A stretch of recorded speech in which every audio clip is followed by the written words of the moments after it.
¿Cómo están? Me han pedido Buenas tardes, doctor. esta clase, entre comillas, de repaso del tema agua y pH. Lo vamos a hacer de todas maneras.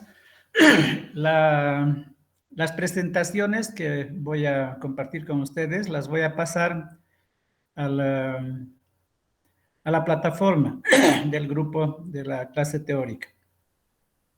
No se olviden de que este es un tema que es el inicial y falta un montón de otros que ya es por cuenta de ustedes que lean y estudien. Espero que les vaya bien y con ello empezaremos entonces con la clasecita.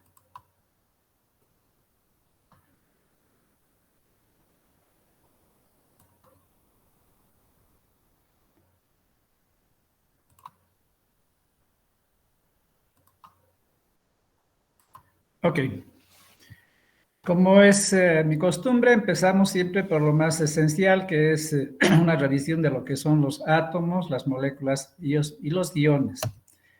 Para ello decirles de que en la naturaleza, en la Tierra, existen 118 elementos de la tabla periódica, pero no todos ellos participan de la vida. Podemos ver que el hidrógeno sí, el litio, el sodio, el magnesio, el calcio, el potasio, el hierro, el manganeso, el cobre, el zinc, el carbono, nitrógeno, oxígeno, flúor, cloro, azufre, fósforo, aluminio, no. Y algún otro más, pero el resto no. Y esto tiene una importancia porque son solo estos elementos los que tienen las características atómicas que permiten la formación de moléculas. Por ejemplo, tenemos acá una representación de lo que es la molécula agua, cuya característica es que tiene electrones de valencia que van a unirse con los dos correspondientes a cada uno de los dos hidrógenos que participan. Y que gracias a esta estructura electrónica, cargas negativas, protónica, cargas positivas, 8 en total, una para cada uno de los hidrógenos, se produce una reacción química.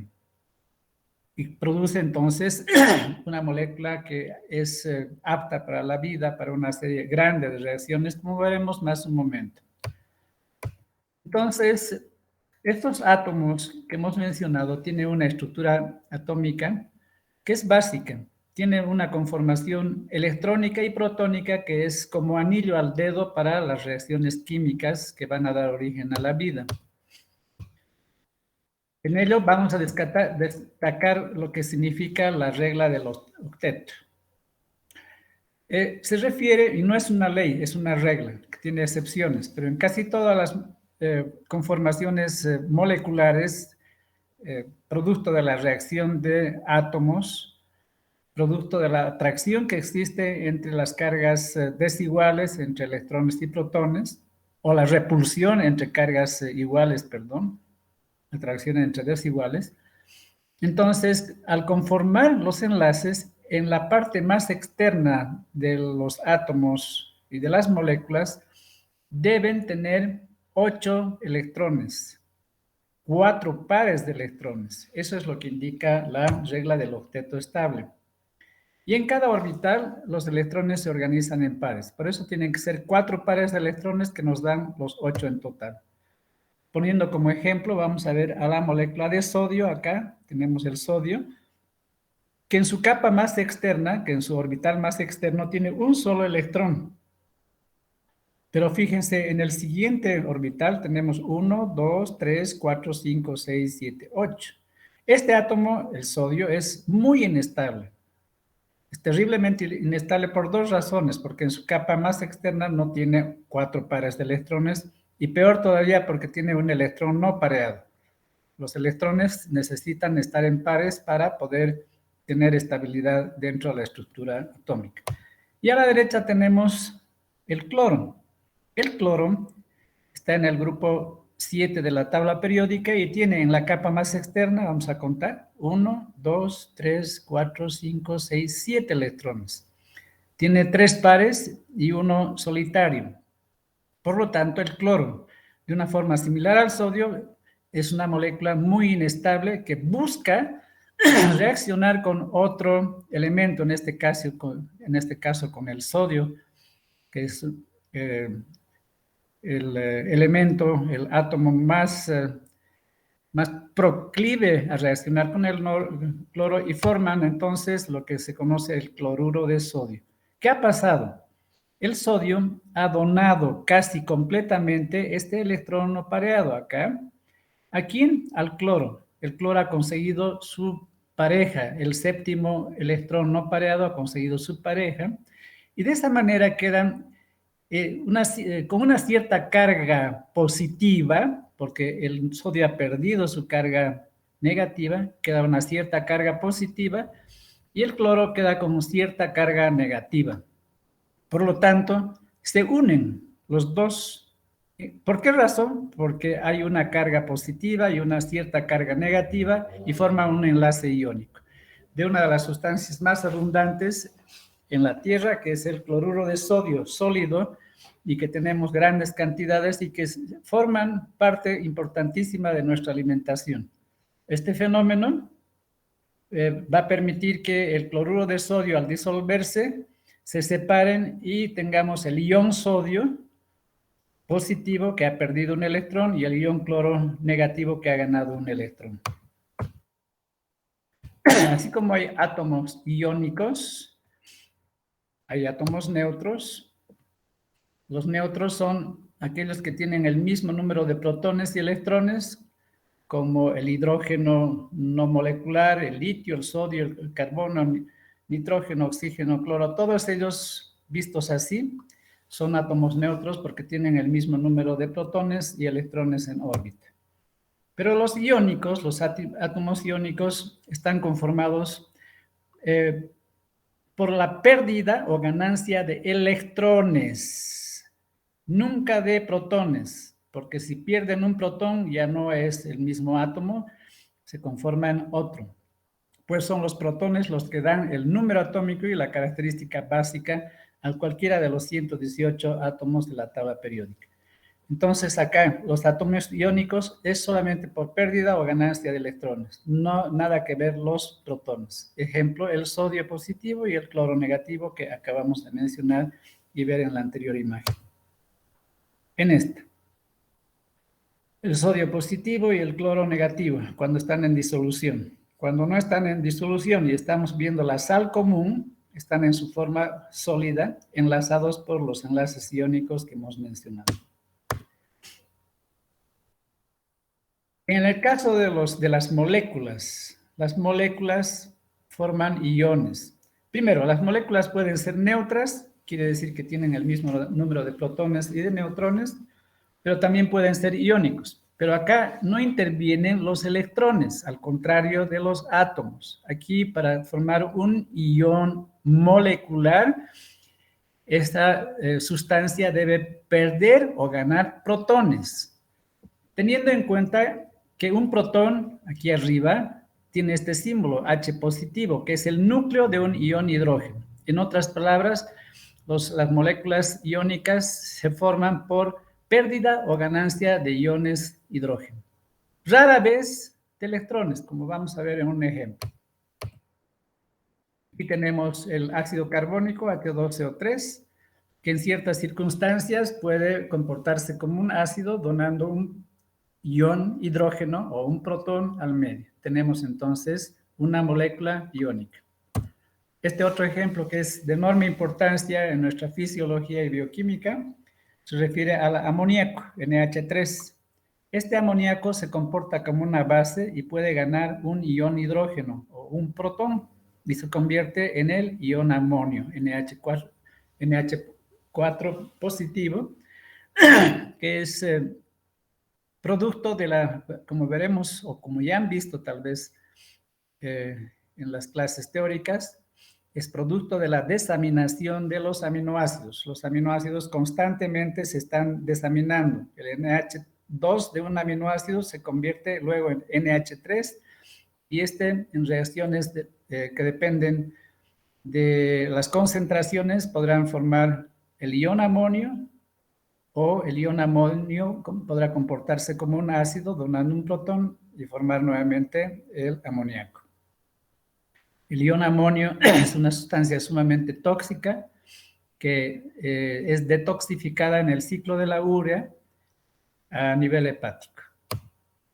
Y la excepción o las pocas excepciones son como por ejemplo el O2 negativo, el ion óxido, que es un radical que ha ganado un electrón, tiene acá un electrón no pareado, por lo tanto es una sustancia oxidativa potente, es un radical.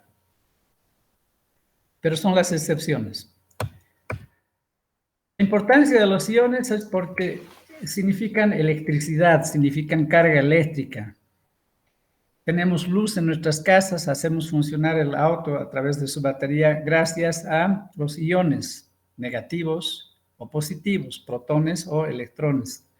Entonces son una forma de energía que en relación a la biología permiten varias funciones, como por ejemplo mantener la homeostasia de la célula. ¿Por qué?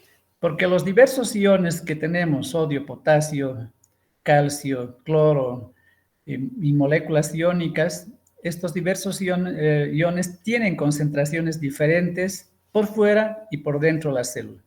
Estas concentraciones diferentes, esa combinación de concentraciones diferentes de estos distintos iones, permite entonces mantener el equilibrio hidroelectrolítico en las células y permiten que estas células tengan funcionamiento, que permitan utilizar la energía que significan estos iones.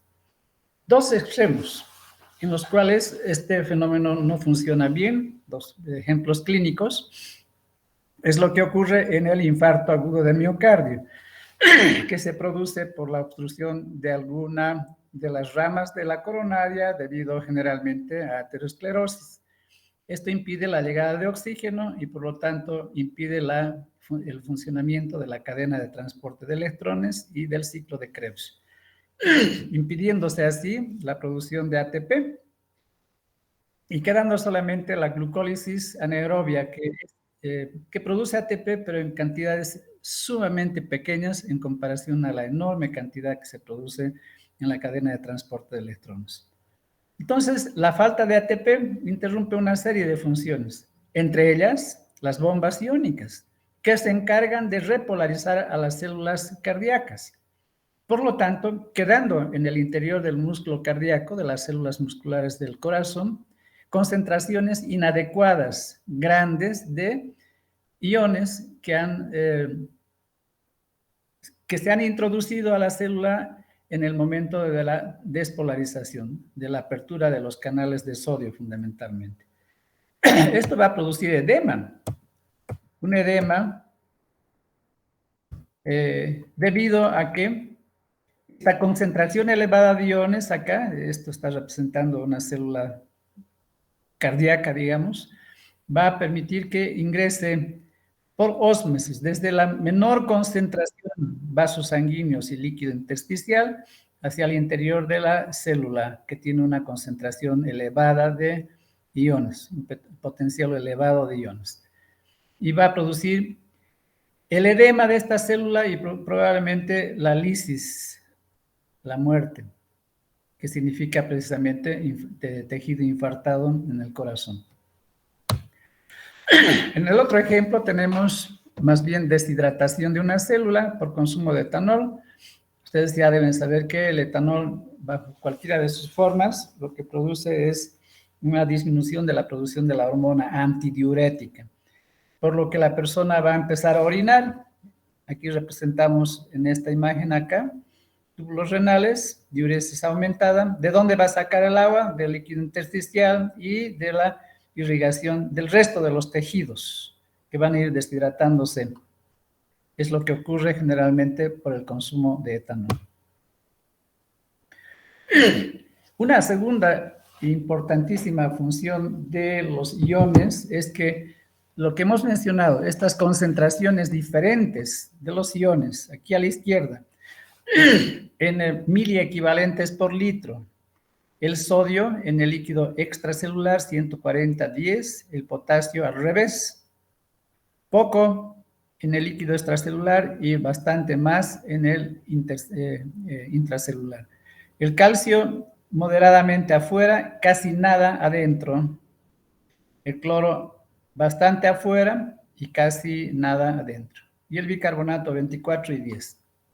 Estas concentraciones diferenciadas significan potencia, porque son iones, porque son cargas positivas o negativas, significan potencia, como cuando se almacena en una batería de automóvil.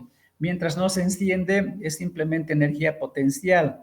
Pero cuando se abren los canales de sodio, por ejemplo, entra una cantidad importante de sodio en una fracción de segundo al interior de la célula, despolarizándola, lo cual se puede medir acá. Normalmente, en una célula en reposo, saben muy bien, el interior de la membrana es negativo y el exterior es positivo. Entonces, despolariza, se pierden esos polos. Positivo afuera, negativo adentro. ¿Por qué? Porque ingresan cargas positivas. Se pierde esa polarización, ya no hay más polos, pero hay una onda de despolarización que va a viajar. Aquí a la derecha podemos ver un ejemplo, a través de la membrana de la célula, a través de la membrana de la neurona, a través de la membrana de un músculo, a través de los nervios, para producir algún trabajo. Esa es la enorme importancia de los iones, de estos iones moleculares y también los iones iónicos. Una palabra acerca del umbral de despolarización. Las membranas de estas células excitables, neuronas, músculo, nervios, tienen proteínas y estas proteínas están generalmente de una forma integral, atraviesan toda la membrana. Estas proteínas pueden ser canales iónicos que normalmente en una célula en reposo están cerrados, tiene una compuerta cerrada. Estas proteínas tienen átomos y tienen cargas positivas y tienen cargas negativas. En una célula en reposo, hay un equilibrio, digamos, que permite que la compuerta esté cerrada. Pero cuando sube, cuando se vuelve paulatinamente más positivo el interior de la membrana, alcanza un momento en que el voltaje que ha cambiado, acercándose a cada vez más positivo y que se llama umbral, ya es suficiente como para producir un movimiento en la compuerta de este canal.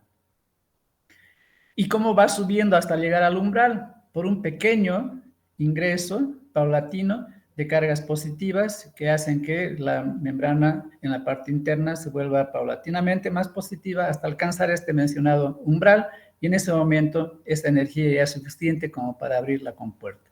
Y se despolariza la membrana. Aquí tienen un gráfico si quieren estudiarlo, y aquí tienen otro que permite entender cómo la onda de despolarización va viajando, mientras en la parte de atrás se va repolarizando inmediatamente la dirección del impulso.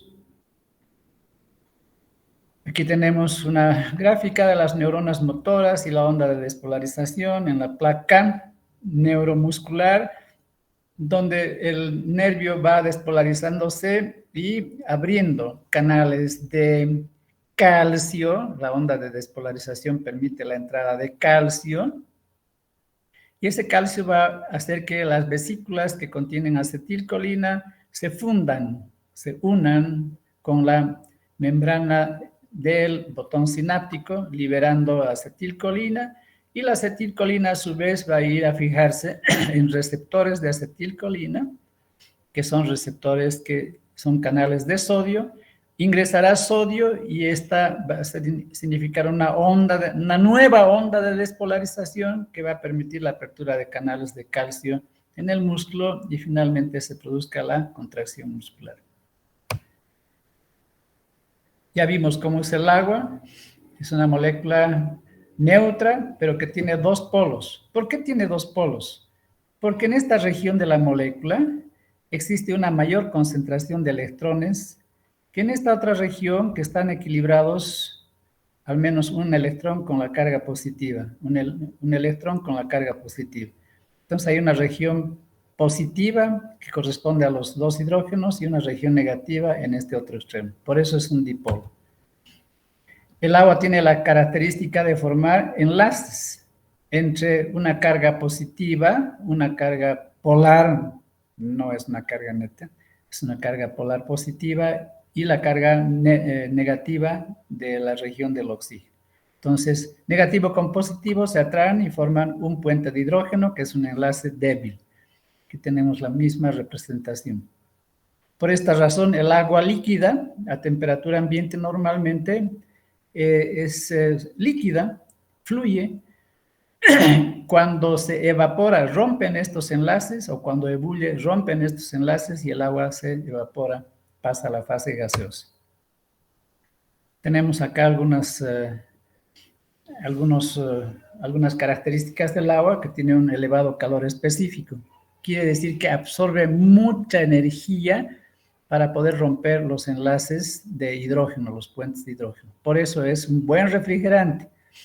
Y además tiene un elevado calor de vaporización, lo que decíamos hace un momento, absorbe mucha energía.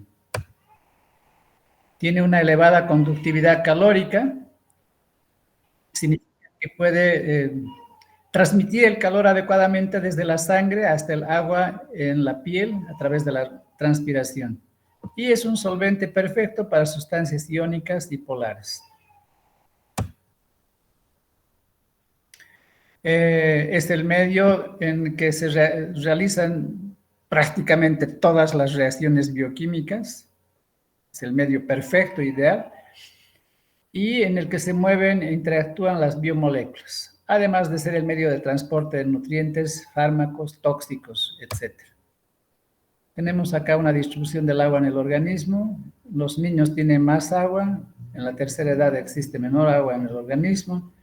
Una parte se encuentra en el interior de las células, el 70%, un 30% en el exterior de las células, con una distribución en el plasma, la linfa, en el agua intersticial.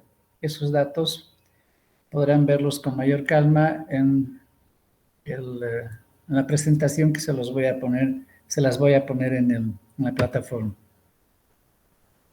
Tenemos dos fenómenos que son la depresión hídrica o la deshidratación por disminución de ingesta, por falta de agua, en algunos casos raros, por diabetes, donde la persona orina demasiado, la diabetes mellitus, la insípida, por falta de la hormona antidiurética, por sudoración intensa y diarrea, que es lo más común. Y el exceso de agua por incremento o excreción escasa debido a problemas renales. Es importante saber que en la deshidratación en los niños, fontanela hundida, lágrimas escasas, ojos secos, boca seca y lengua seca, escasa diuresis e irritabilidad. Estos son signos y síntomas que deberían saber ya en este periodo de formación. Y en la tercera edad, con mayúscula, para que se acuerden para siempre. A veces en la tercera edad los viejitos pueden mostrar confusión y equivocarnos y pensar que están con demencia o con algún otro problema grave y ser simplemente un problema de deshidratación. Tenemos la bebida, aparato digestivo, órganos, tejidos, el agua metabólica, su eliminación a través del sudor, respiración, orina. En la regulación tenemos la actividad renal, elimina o retiene. Los mecanismos hipotalámicos como la hormona antidiurética y la actividad del sistema renina, angiotensina, aldosterona que se activa cuando hay hipovolemia, cuando hay deshidratación, para retener líquido e iones. Es importante consumir agua, esto es un poco para distraernos. Y finalmente veremos el pH. Vamos a indicar, y me esperan un segundito, por favor.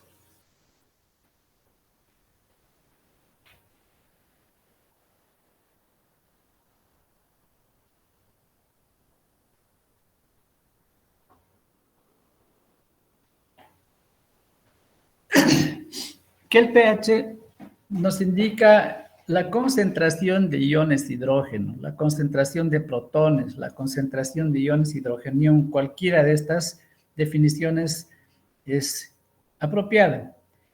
En un pH, o si quiere más complicado, ese logaritmo nos indica el logaritmo negativo de la concentración de iones hidrógeno. Pero entonces tenemos pHs bajos, donde la concentración de iones hidrógeno es grande, y pHs altos, donde la concentración es escasa. Un ácido es una sustancia que dona protones. Un ácido es fuerte cuando el ácido dona una gran cantidad, o sea, tiene una gran tendencia a disociarse donando protones. Ejemplos de ácidos fuertes y débiles: el ácido clorhídrico es un ácido fuerte, el ácido carbónico es un ácido débil. El ácido clorhídrico se disocia completamente en agua, gran tendencia a donar protones, y el ácido carbónico tiene una baja tendencia a disociarse, por eso es débil. Las bases fuertes y débiles: el hidróxido de sodio y el ion bicarbonato, producto de la disociación del ácido carbónico. Tenemos 3 mecanismos de regulación del pH. Reacciones de neutralización, donde un ácido y una base desaparecen. Se forma sodio, cloro y agua. Este oxidrilo más este hidrógeno van a formar agua y nos queda sodio iónico y cloro iónico. Me esperan otro segundo.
Ok, entonces estábamos hablando de las reacciones de amortiguación. Como su nombre indica, amortiguan la fuerza de un ácido o de una base, pero no desaparece la acción de un ácido o de una base, sino que se transforma, como veremos acá en el ejemplo. Tenemos un ácido fuerte, que es el ácido clorhídrico, y una base fuerte, que es el hidróxido, bicarbonato de sodio. En esta reacción química, el sodio se libera como un ion, aquí a la derecha, y el cloro se libera como otro ion. Y nos queda entonces el ácido carbónico. Este hidrógeno de acá va a ocuparse acá y vamos a tener el H2CO3, que es un ácido débil a comparación de lo que inicialmente había un ácido fuerte. Estas reacciones de amortiguación son muy comunes en el organismo, son la base, digamos, de las reacciones ácido-básicas que tenemos durante todo el tiempo en todas nuestras células y en todos los líquidos y espacios orgánicos. Y las reacciones y los sistemas de compensación, que son el renal y el respiratorio, donde el riñón lo que hace es retener o eliminar bicarbonato y la respiración retener o eliminar CO2. ¿Por qué CO2? Porque el CO2 más agua forma ácido. Por esa razón, entonces, tenemos acá la fórmula H2CO3 Entonces, la retención de CO2 habrá que entender como un aumento, una disminución del pH o la eliminación del CO2 como un sistema para que baje más bien, para que suba más bien el pH. Si se elimina CO2, estamos eliminando ácido carbónico, dicho de otra forma más clara, mediante la respiración, y eso se logra por un aumento de la frecuencia respiratoria. Si la frecuencia respiratoria disminuye, retenemos CO2 y va a haber una mayor formación de ácido carbónico por esta reacción acá. Okay.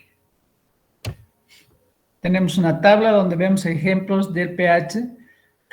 Aquí tenemos como un pH muy fuerte, el ácido de una batería de automóvil, y un pH entre 1 y 2, el ácido estomacal, el jugo gástrico, dependiendo de la hora, generalmente más ácido, más cerca a las horas de alimentación. Y tenemos por acá el agua pura, tiene un pH 7, y 7.35 a 7.45 es el pH de la sangre. ¿Qué más es importante acá? Creo que eso es lo más importante.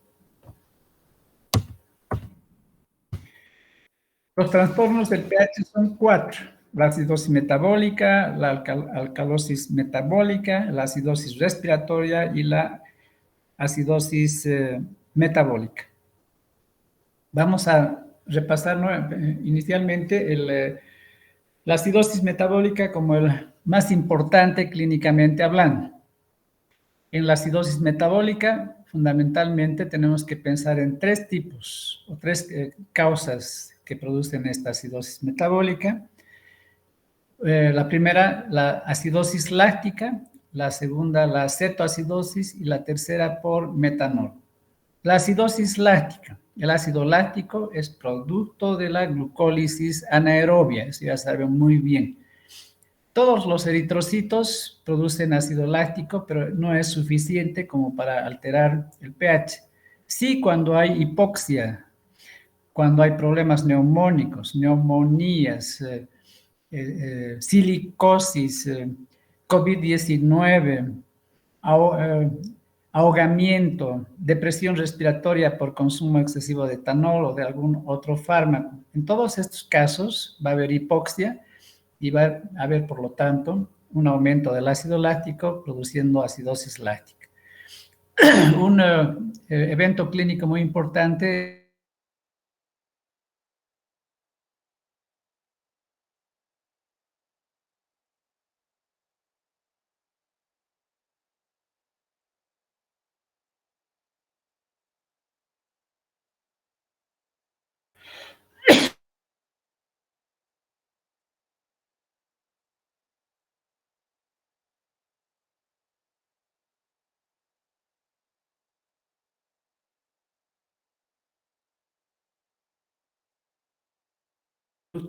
de la diabetes tipo 1. Hay 2 tipos de diabetes. La tipo 1, juvenil o insulino dependiente, y la de tipo 2, la del adulto. Este fenómeno de cetoacidosis es propio de la diabetes juvenil o insulino dependiente. ¿Qué es lo que pasa acá? La falta de insulina impide que a las células ingrese glucosa. Si las células no tienen glucosa, van a metabolizar para obtener energía grasas, ácidos grasos. Y uno de los productos de los ácidos grasos, de la oxidación de los ácidos grasos, son, mejor dicho, los cuerpos cetónicos. Son 3: la acetona, el ácido acetoacético y el ácido beta-hidroxibutírico. Estos son los 3 cuerpos cetónicos que se producen cuando no hay un tratamiento adecuado en un diabético tipo 1. Y la intoxicación accidental o voluntaria por metanol, que es un alcohol de un solo carbono, que es veneno, que tiene las mismas características que el etanol, que es el que se bebe normalmente. Huele a alcohol, es transparente, sabe a alcohol, y muchas veces la gente puede consumir por error o porque se ha contaminado bebidas alcohólicas. Este metanol se va a metabolizar a través de la alcohol deshidrogenasa a formaldehído. Y el formaldehído, mediante el aldehído deshidrogenasa, a ácido fórmico, que es el producto final que va a producir acidosis metabólica. ¿Qué más? La acidosis respiratoria inicialmente se debe a problemas exclusivamente pulmonares, en los cuales no hay una adecuada ventilación y que va a producir un cuadro mixto, porque inicialmente habrá solamente una acidosis respiratoria en la que vamos a encontrar una elevación del dióxido de carbono. El dióxido de carbono más agua va a formar ácido carbónico y tenemos entonces la acidosis respiratoria. Problemas pulmonares. Pero esta acidosis respiratoria deviene casi inmediatamente en una acidosis láctica, porque si no estamos ventilando, no solamente es la retención del CO2, sino también la falta de oxigenación que nos va a dar una acidosis por ácido láctico. La alcalosis metabólica es un aumento del pH, ya sea por ingesta de sustancias básicas como el bicarbonato de sodio, en las personas que consumen grandes cantidades de antiácidos, por ejemplo, o la administración de bases en exceso a través de vía endovenosa, por ejemplo. Entonces, acá lo que tenemos en exceso es bases, bicarbonato de sodio fundamentalmente. Y finalmente la alcalosis respiratoria, cuya causa más común es la ansiedad aguda con hiperventilación, comúnmente llamada histeria, y que tiene como evento básico la hiperventilación no compensatoria, sino es una hiperventilación por un exceso de ansiedad. Es un problema común, es un problema psicológico, y lo que va a ocurrir entonces en esta alcalosis respiratoria es un aumento de la eliminación del CO2, por lo tanto, al no haber suficiente y necesario CO2, no va a haber la formación de ácido carbónico y vamos a entrar en alcalosis. Esto va a alterar, ustedes ya saben, porque han visto el tema de hemoglobina, va a alterar el pH del tejido periférico, que necesita ser ligeramente ácido, pero en la alcalosis respiratoria va a ser ligeramente básico, lo cual va a impedir que la hemoglobina libere el oxígeno de forma adecuada, por lo cual va a haber hipoxia en tejidos que nos puede dar la signosintomatología como los mareos, las parestesias, incluso la pérdida de conocimiento, que es por falta de oxígeno a nivel cerebral fundamentalmente y de la inervación periférica. Y aquí el metanol. Era para explicar que el metanol se metaboliza a formaldehído mediante el alcohol deshidrogenasa y el formaldehído mediante el aldehído deshidrogenasa ácido fórmico. Esto produce ceguera, si es que no se trata inmediatamente, produce ceguera porque hay una mayor concentración de ácido fórmico a nivel del nervio óptico. Entonces, dañándose este nervio en forma irreversible. En la gasometría arterial tenemos valores como el pH de 7.35 a 7.45, una presión parcial de oxígeno de 80 a 100 milímetros de mercurio, la saturación acá abajo, la saturación de oxígeno, que es normal de 95 a 100, que es lo que hemos medido hasta el cansancio en la época de COVID, de la pandemia, presión parcial de CO2 de 35 a 45 milímetros de mercurio, y el bicarbonato es una concentración de 22 a 26 miliequivalentes por litro. Finalmente, cuando hay necesidad y sospecha de cambios metabólicos o respiratorios, cambios en el pH, tenemos los valores que nos da la gasometría en sangre, arterial o venosa, variando un poco. Aquí en esta columna vamos a ver la alteración del pH, en esta otra columna el cambio primario, lo que observamos en la gasometría y cómo se compensa esta alteración. En la acidosis metabólica, por ejemplo, un infarto de miocardio, vamos a encontrar en la sangre una disminución del bicarbonato. ¿Por qué?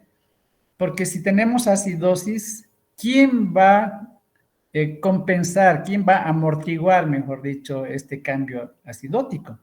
Donde abundan los protones, las bases. ¿Qué base? El bicarbonato. El bicarbonato va a ir fijando protones para permitir la amortiguación del cambio acidótico. Por esa razón se encuentra generalmente disminuido el bicarbonato.